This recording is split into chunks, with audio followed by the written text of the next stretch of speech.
everybody, welcome back to my channel. Today I'm going to be detailing a pretty horrific thing that happened to me, but before I get started, if you'd like to subscribe to my channel and turn on notifications so you can hear more from me in the future, I would really love that. I will say I am going to be looking up and down because I did write down my thoughts just so that I could sort of try to keep my emotions out of this and just speak more on facts, right? Let's get started. This is, I want you to picture yourself like this. Close your eyes and just picture it. You're 19 years old. You've led this tough, dramatic, and toxic life since birth. Because of this, you already have two small children who are 2 and 3 years old. You're sitting in your tiny trailer in the woods of Mississippi where you moved to stay with your mother-in-law for a while because you couldn't support yourself. You're having a good night for a change. You've had company. All of them are family. Everybody ate well. And now you're just hanging out and playing Tomb Raider, your favorite game ever. It's good night. Your company heads out for the night, and not even 2 minutes later, your dad walks in.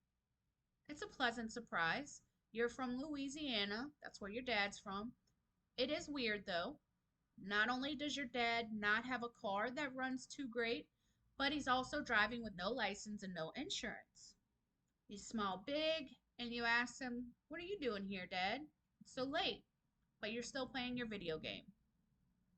Then your company from earlier walks back in. You begin to realize there's a vibe in the air. Everybody's looking at you, so quiet except for the sounds of your video game and your kids playing in the other room. You pause the game, you look around at everybody in the room, all the faces of the people you love. They're looking at you in this way of deep sorrow. You look at your dad, and his face just falls. "Did your papa call you or anything?" he asks. Now that feeling of dread is getting heavier and heavier. You have a million thoughts in 2 seconds. Something's wrong. Why would my papa be calling me? He doesn't call me. He lives in Lafayette, about 10 minutes away from mom. Did something happen to my brothers? Your brain has this thought, and then you ask the question, "No, Dad. Why would Papa be calling me? What is it?" Your dad's face is twisted in pain. He's not an emotional man. He was always an addict growing up.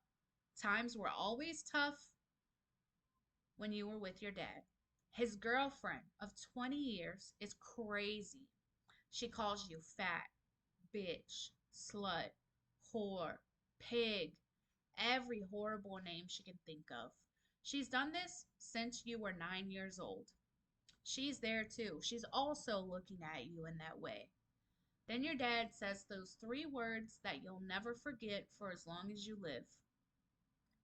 "It's your mom."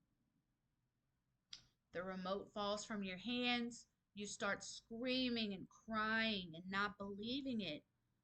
People are touching you. Your dad's girlfriend is rubbing your back, saying she loves you, she's there for you, whatever you need. You just want to break her arm.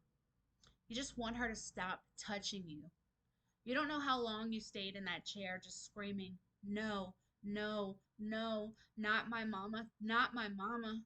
It feels like an eternity. Your brain is screaming. It feels like it's on fire. You're telling yourself, "It just can't be. I spoke to her last week. She was fine. She was only 38 years old. I can't live without my mama. I'm gonna die too. I can't go on without her. We only just recently became friends when I had kids. Everything was great. What am I gonna do?" Then just as suddenly as you started crying, you stop. You stand up. It's before everybody had easy access to cell phones. You can't afford a house phone. So you demand that your dad takes you to the nearest gas station so you can call your aunt, her sister. Your aunt took you in when you were a child and your mother couldn't care for you. She's like another mother to you. She will know what to do. Your dad takes you to the nearest gas station and you make that call.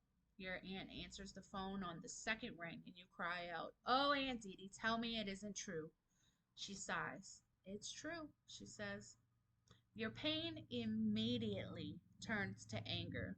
What happened? It was him, wasn't it?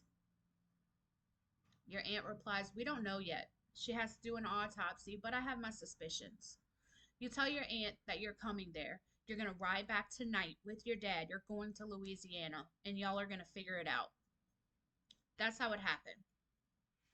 That's the night that I found out that my mother was dead. I didn't know why or how yet, but I knew something was up. So stay with me as I describe every detail of what happened to my mom and how I coped through it all. Maybe we should start from the beginning.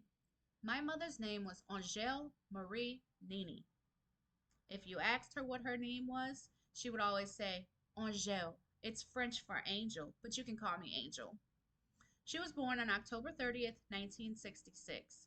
She had me when she was 17 years old. She had one of my brothers 3 years later. When that brother was 3 months old, our mama was in a motorcycle accident. She was beautiful, wild, and crazy. Everyone loved her. So naturally, she drifted towards biker gangs because they always had big crowds and lots of fun. She was riding on the back of the motorcycle with this guy she recently met. Her best friend Jill was riding on the back of another bike near them, and they were driving on the Huey P. Long Bridge. This bridge is in Bridge City, Louisiana. It's about 15 minutes from New Orleans. And those days, when they would clean the bridges, they didn't use protection like they do now. So they sandblast bridges when they're cleaning the metal, and the sand got all over the bridge. So anybody that rolled over it, like with a motorcycle, it would make them swerve. So the motorcycles all lost control. My mom was ejected from the back of the bike. The bike that her best friend Jill was on rolled over her from butt to head, straight over her spine. Her whole back was shattered. If she wasn't wearing a helmet, her skull would have been shattered as well. My mother died 3 times that day. They brought her back every time.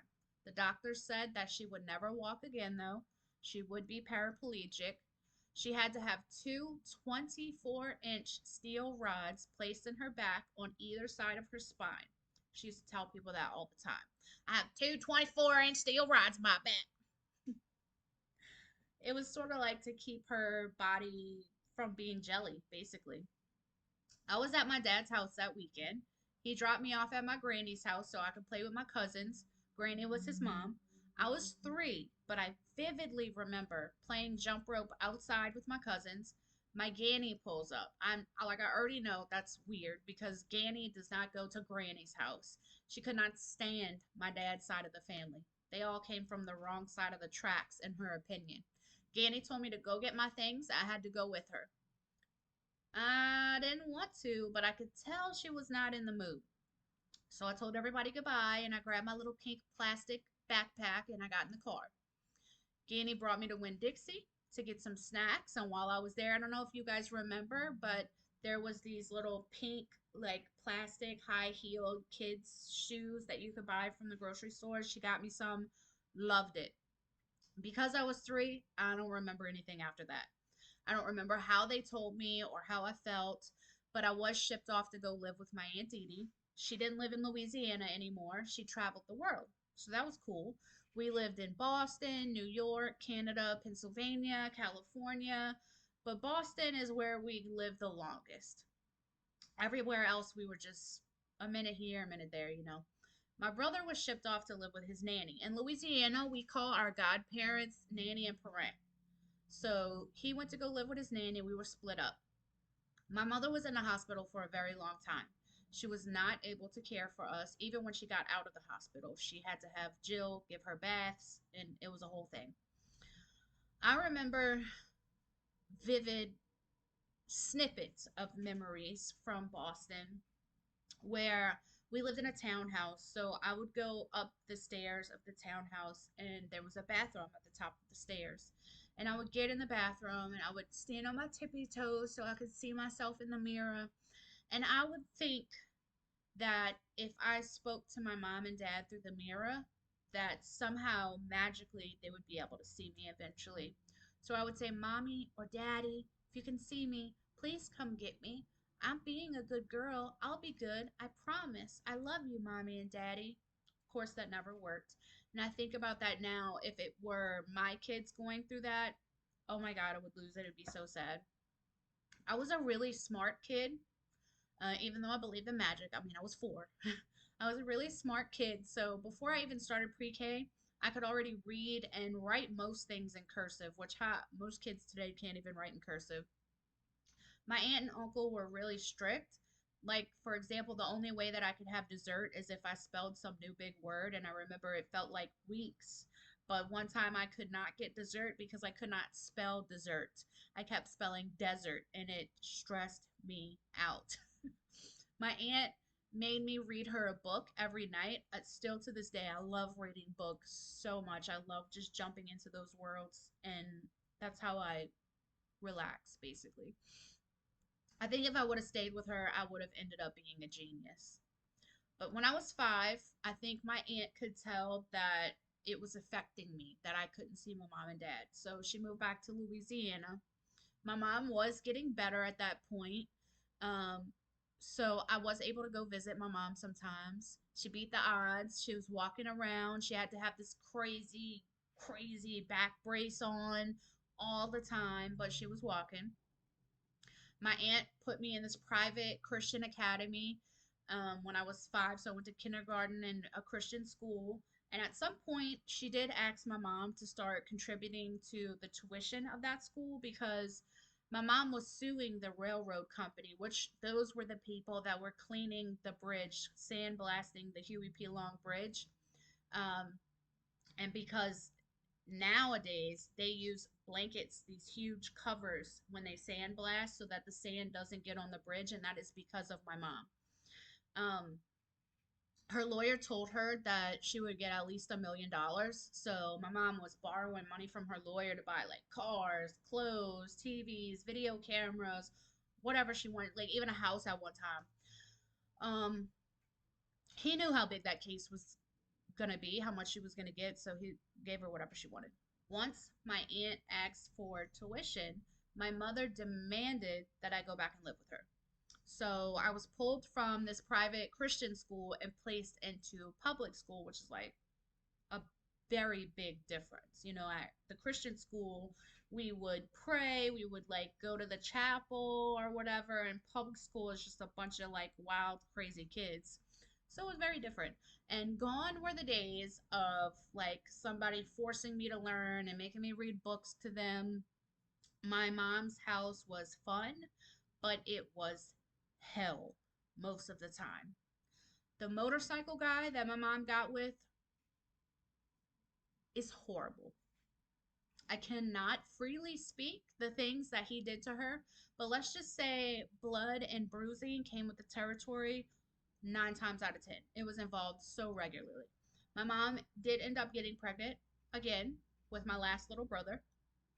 The doctors told her that she needed to have an abortion because she would not be able to carry this child to term fully.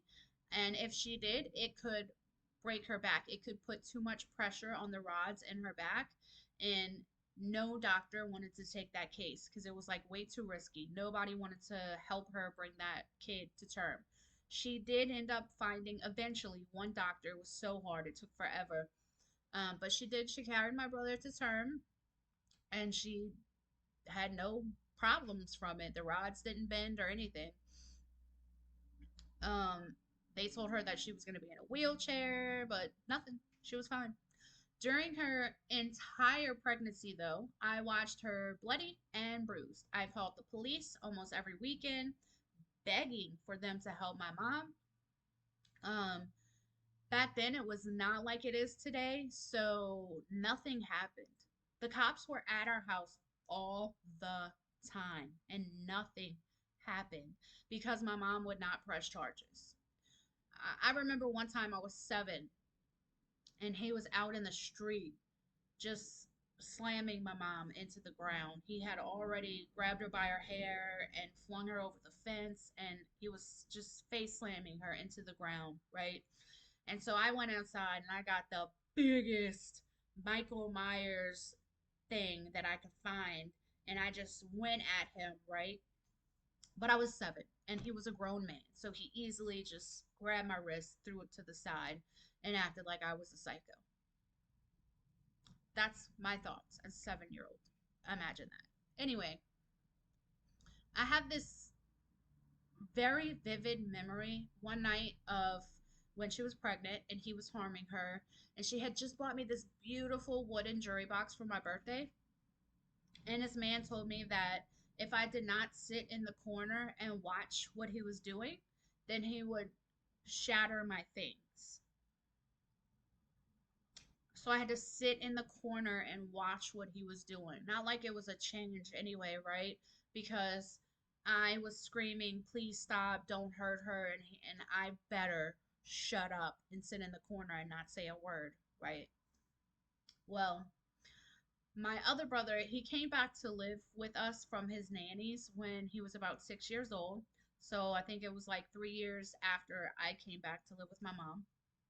And because of the violence that we were subjected to in the home, we began harming each other. It was always so physical. Like to this day, one of the biggest regrets I have from my childhood is the things that I did to my brother. Like throwing bricks at each other and just really trying to harm each other.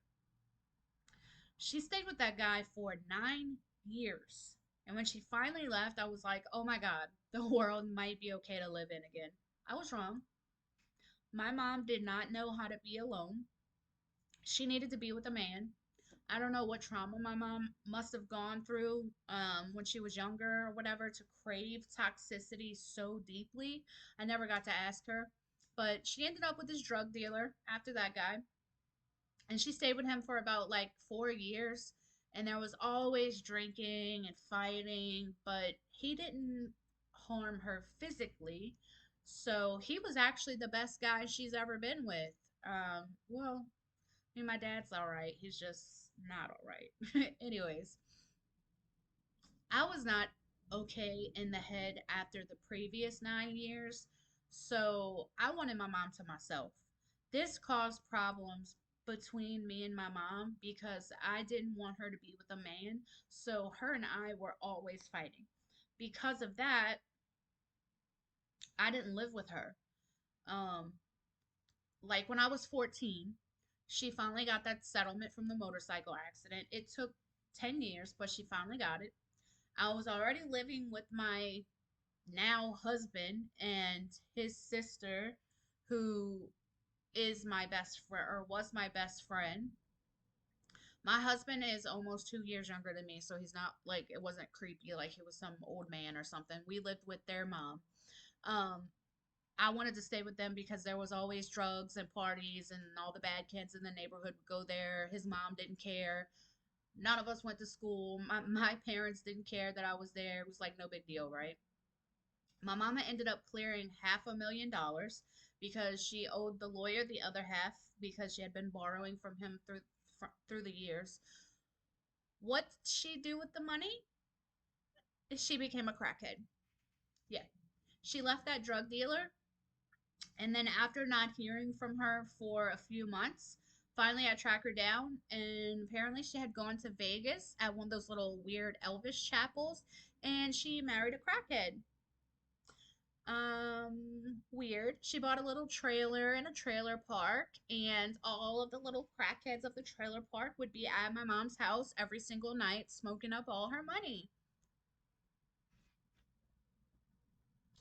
So her and the rest of the crackhead town, they smoked up $500,000 in 3 months. Yes. I would go to her house with my best friend, and I mean, my mama had this huge wooden shed in her backyard where me and the rest of the kids in the town, we would go in there and we would smoke pot and we would listen to Eminem because he had just come out. We would drink, and times were crazy. I can't imagine allowing my kids to do something like that. That would not happen. We were a bunch of immature kids with no limits, no rules. I would ask my mom for money for weed, and she would just give me and like all my friends $100 bill. I didn't know any better. My trauma was displaying in a way that made me go balls to the wall. I did not care. My mom could have done anything, anything with that money. She could have bought an apartment complex. She almost did. She literally had like, I think it was 350 grand in her pocket, and she was buying this little like 4 unit apartment complex or something, and she was on her way to do it, and she changed her mind. She could have done that. She could have invested her money. She could have set me and my brothers up for life, but she blew through all that money in a few short months. Could never be me. Once my mama blew up all her money, then I didn't talk to her again for a few months. And then suddenly I heard from her again. She called to tell me that she was living in Lafayette. She called my papa for help and she got sober. Her crackhead husband was with her too, and she asked if I wanted to come live with them. I did. At that point, I was living with my dad. We had no power, so it was either super hot in Louisiana heat or it was freezing cold, which it's hardly ever freezing cold there. It's like hot, it's horrible. I had no bed. I was sleeping on a blanket on the floor. We hardly ever ate. Sometimes we would get a Popeye's chicken sandwich, which was $1 back then, and that was a great day. My dad is an opioid addict, and every penny he's ever made has gone to drugs, or like the few times he's had a job, he'll buy like really expensive tennis shoes or something because he doesn't know how to spend money. His crazy girlfriend that he was with for 20 something years inherited a house from her dad, and they destroyed it within a few years. So there was holes in the walls and the ceiling. The toilet was full of crap, literally. The tub leaked, so we couldn't like actually take a shower or a bath. We had to stand in these little plastic totes, and the ones from Walmart. And my dad would go and fill up water from the neighbor's house, and um, he also was sometimes allowed to run a power plug to the neighbor's house so that we could warm those jugs of water up in the microwave, and then we would just pour it over ourselves to take a shower. Yeah, and there was so many roaches. I haven't seen that many roaches in my life. You would be like making food and they would be falling from the ceiling, and you're literally starving because like you haven't eaten in a week and then now you can't eat your food. It was that type of vibe. Yeah, yeah, I was miserable. So when my mom called me, I ran there. Even though I thought it was weird that her little crackhead boyfriend was there, but I ran. Well, husband, right at that point. It was such a weird change though because they had this beautiful trailer. It's a trailer, but it was huge. They were in this little trailer park in Lafayette, and it was just so pretty. I had my own room. She bought me this bed, and I had pink comforters. Pink's always been my vibe, but I had like pink comforters and posters of NSYNC and things all over my walls. I loved it. It was such a vibe. She made me go back to school. She really did seem brand new. The only thing was her crackhead husband now. I mean, yeah, he was sober now too, but he was super weird. He was short and overweight and ugly, and he had these little beady eyes that were like evil. Like you could tell something wasn't right. I would, I don't know what my mama saw in these ugly men, abusive men. She was one of the most beautiful women, and I swear, like, I'm not just saying that because she's my mom. Everybody thought so. She had beautiful blue eyes. She was skinny. She used to be a dancer, so she had these really thick thighs. She had the like hourglass figure. She had blonde hair. She was so fun. She was always like the life of the party. And the only thing is like she drank a lot, so I think that's why she stayed with these weirdo guys because a real good man would not put up with that. um she told me, she was supposed to be on really hardcore pain pills because of her back, and she told me she just did not want to be on pills, so she drank a lot. Like she would pour a pint of Jack into a Diet Coke from the store and just drank. Or my mom was an amazing mom, but she kind of was like two-faced, right? She had this side of her where she kept the house spotless. She cooked 3 meals a day. She took us to baseball and football and gymnastics, whatever we wanted to do, and even like got helmets with our names airbrushed on them so that we were like the flyest kids out there. But she also had this dark side. And when she was drinking, it was bad. Like I remember one night I fell asleep on the living room couch. I had school the next day and I was chubby. I was 12 and I was chubby. I was going through my awkward stage. And she wanted me to do Richard Simmons dancing to sweating to the oldies, right? At like 2 or 3 in the morning. She woke me up. She's drunk, pissy drunk.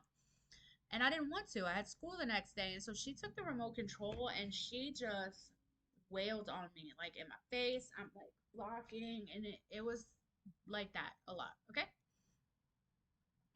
Um, So that's why I think she stayed with these weirdo men.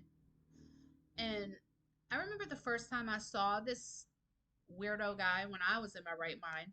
It was like the shifty, beady eyes for me. I told her all the time to leave him. She didn't need him. She got, I think it was like 850 a month from my brother's dad who got into a car accident and he passed away. So I think she got like 850 for that. Plus she was on disability. She got food stamps. Like, why do you need a man? Boo. Okay. Like even my friends would come over and they would try to be nice, but like joke like, "Oh, Miss Angel, you could do so much better than that." Nope. She loved him. I mean, I know she didn't love that man. I know she was like scared to be alone for whatever reason. But anyway, a few months after I moved in over there, I don't remember what happened. I really don't. I know I must have been arguing with my mom about something. You know, I'm 14. I'm a teenager. You're gonna argue with your mom about dumb shit. Somehow he gets involved and he slams me into the wall. So I get up and I sock him in the face because I don't care who you are. But he was a big old dude. He might have been short, but he was a big old dude. He put his hands around my throat and he squeezed so hard, and I'm just trying to get him off. And I remember almost blacking out before my mom finally put her hand on his arm and said, "Stop." And then she looked me dead in my face and she said, "You need to leave our house." That sucked. Um, I was 14. It was the middle of the night. I think it was like 9 or 10 at night. I was in Lafayette, which is like 3 hours away from New Orleans. And New Orleans is where everybody else that I know is at, right? Anybody that can help me. So I'm walking down these dark streets. It's like cow land, a bunch of fields. I don't know how long I walked, but finally I find this old hole in the wall gas station, go to a payphone, call my dad. I sat at the gas station for almost 4 hours waiting for my dad to get there. When he pulls up, he can see the marks still on my neck after like 4 hours. So he decides that we should call the police, which is crazy for my dad. If anybody knows my dad, you know that's crazy. Like he does not call the police. He's always had warrants. Like he's always been an addict. So he don't do that. But I think he saw it was bad, okay? So he calls the police get there, and what do? They run his name and they take him to jail. My dad. They take my dad to jail. They do nothing to the shifty-eyed loser. I don't know if they even went there and like my mom and him lied and said that I did something, but they did nothing to him. Never had to go to court, nothing, but my dad goes to jail. And I remember the next time I saw this shifty eyed loser, he was um, mocking me and like pretending to cry and be like, "Oh, my dad went to jail." Oh, like mocking me for hours. It was a situation where I was in the vehicle with my mom and I could not get out, right? And he was just hardcore mocking me. And at that point, I was pregnant. Like, it was a whole thing. Anyway, back to this night. thank God my dad's girlfriend rode with him that night. And so she was able to get us both out of there. And then I had to listen to jailhouse phone calls from my dad screaming at me about how I needed to get him out of jail because this was my fault. He would never be in jail if I didn't go over there by my mom's and blah, blah, blah, blah, whatever it was, right? Everything was always my fault. Okay, anyway, I think you guys have enough of the backstory. So let's get to the day that I learned about my mom's death. We learned from the shifty eyed loser that the very next day she was going to be cremated. That definitely set off alarm bells in our heads. The story so far was that my mom had been sick for 3 days and she asked my two brothers to stay out of her room. At that time, they were 16 and 9, according to the loser. He kept telling my brothers to stay out of the room because my mom didn't feel good. They did. And then on the day of, he had taken my brothers to Popeyes. And while they were in the Popeyes line, he got out and he threw something away in the dumpster. And then he got them some food and they went home. And then he drank until he passed out on the couch. My 16-year-old brother, he went out to the movies. Obviously, I don't know if I said this or not, but I wasn't living there at the time. I was living on my own. I was 19, I already had two kids at this point. So, my 16-year-old brother, he goes to the movies with his friends. My then 9-year-old brother, he gets hungry and he decides that he's going to go ask my mom for something to eat. And that was when he found her body. And thank God he had enough sense at 9 to not wake up the shifty eyed loser and to call 911.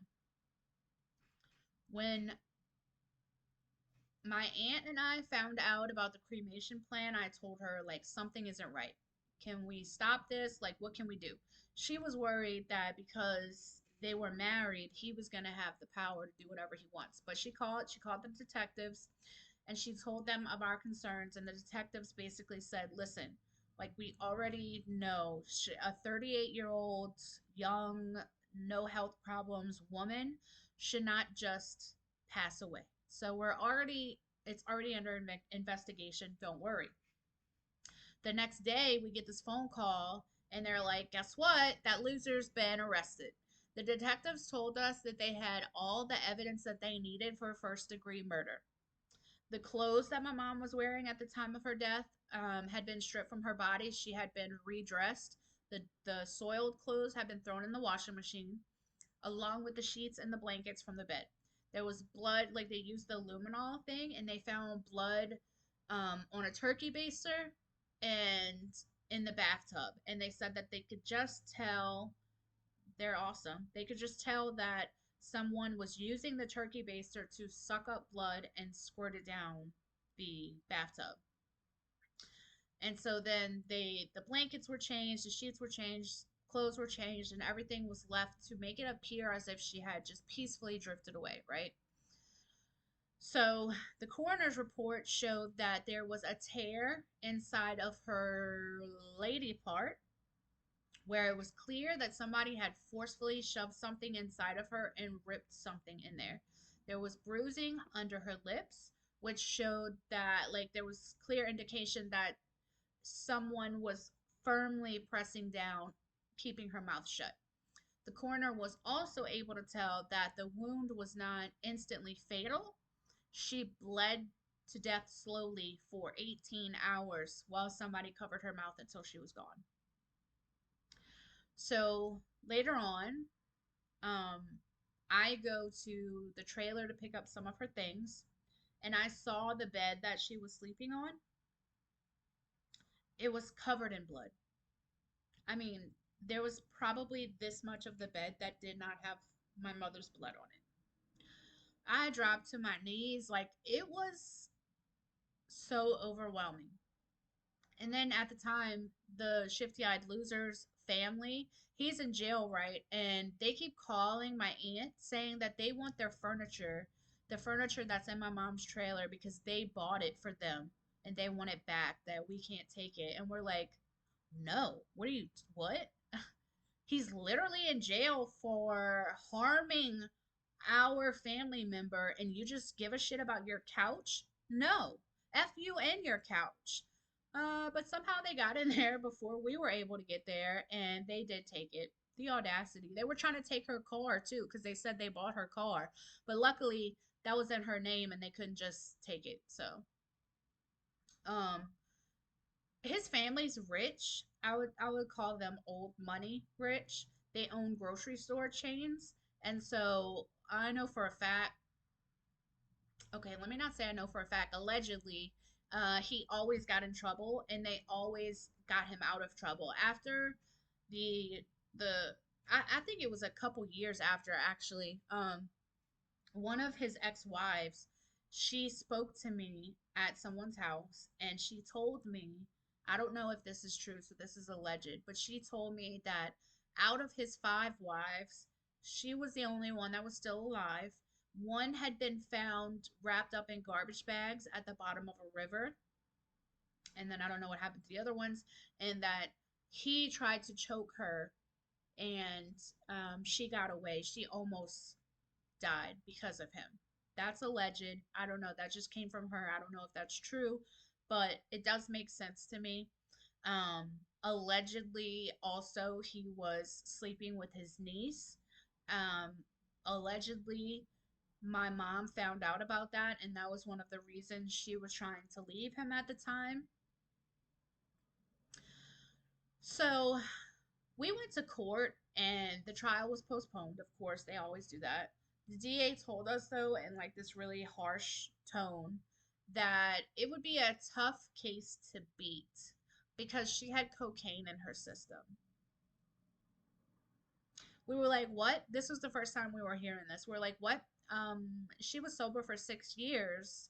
So that's weird. She was also trying to leave him. Like, come to find out after talking to people after her death, she had broken her leg or her arm or something at a gas station because the cement was messed up. And she was about to get $25,000. She had an entire plan set up with her best friend. She was going to leave. She was going to buy a little trailer. She was going to start over and be on her own, um, because he was gross. Allegedly, he would go out and come back with glitter all over his face, like as if he was with, my mom said, strippers. She was finding pipes in the boys' bathroom, like as if he was smoking crack in their bathroom. All of that is alleged, of course. But the DA said that that's hearsay. Doesn't matter what anyone says about anything, that the only two people who can testify were her and him because they were the only two people in that room. And since she's dead, it can only be him. That made me furious. So you mean to tell me that the only person's word that you're gonna take is the murderer's alleged murderer? I just can't. So, anyways, the DA did not care about her. Everything was hearsay. He was really harsh and uncaring. We were told that we would be informed of the court date later on so that we could attend and give our victim impact statements. And we found out months later that he had his trial. Like, are you kidding? Months later. We were not informed. Nobody that loved her was there to speak on her behalf, but him and his rich family and their expensive lawyers were, though. So his lawyer pled the case that they were having rough sex and something tore, and she refused to go to the hospital. He got negligent homicide and served 2 years only. Can you believe this? And then after he gets out, he was showing up at my brother's school, like outside of the gates. What? They had to put a restraining order against him because it was terrifying my brother, the one who found her body. Like he was having night terrors and stuff. Me and my brothers, all three of us, went down such dark paths because of this. He literally ruined our lives. My 16-year-old brother, he was a star quarterback at his high school. He made straight A's. He dropped out a year after her death, and he's been like, He's never had a really serious girlfriend. He's been in and out of jail ever since because of drugs. My youngest brother has severe emotional trauma. I do not even want to speak on what he does because it just hurts too much to think about it. I was a raging drug addict for many, many, many, many years. I've been clean a long time now, but what it did to my health and my family is unspeakable. I'm proud to say that I'm doing well now. I'm somebody that my mom could be proud of, that my kids can be proud of. Um, but the reason I was so messed up for so long is because I could not admit that I was pissed at her. When she died, I put her on this pedestal and I tried to remember only the good. It wasn't until like my third rehab when they actually had therapists, like real therapists there, and it wasn't just a money grab. And this therapist, she was a grief therapist, and she had experienced her own grief, and she kind of helped us learn how to work through our grief. So we're in a group setting, and she makes me write a letter to my mom, and she makes me write a letter to the shifty eyed loser. And there's people sitting all around me, even the men. By the time I'm finished reading my letters, they're crying their eyes out. Um, I let all of my trauma out in that letter. Like I told my mom, this is your fault. You did this to us. You don't want to tell a victim it's their fault, but her life choices ruined our lives. So it was her fault. So it was good to get that out because now I can be okay with that situation. And with him, obviously, it was all anger in his letter. So after I read his letter, she told me to light it on fire with a lighter. I did, and then to stomp all over it. I'm not sure the therapeutic, science behind that, but it helped. I can say that. I did get some rage out. So I guess that's it. That's the story of how I lost my mom. If anybody would like to hear more details on that, you can definitely hit me up and I'll go over it. And like and subscribe for more. Bye, you guys.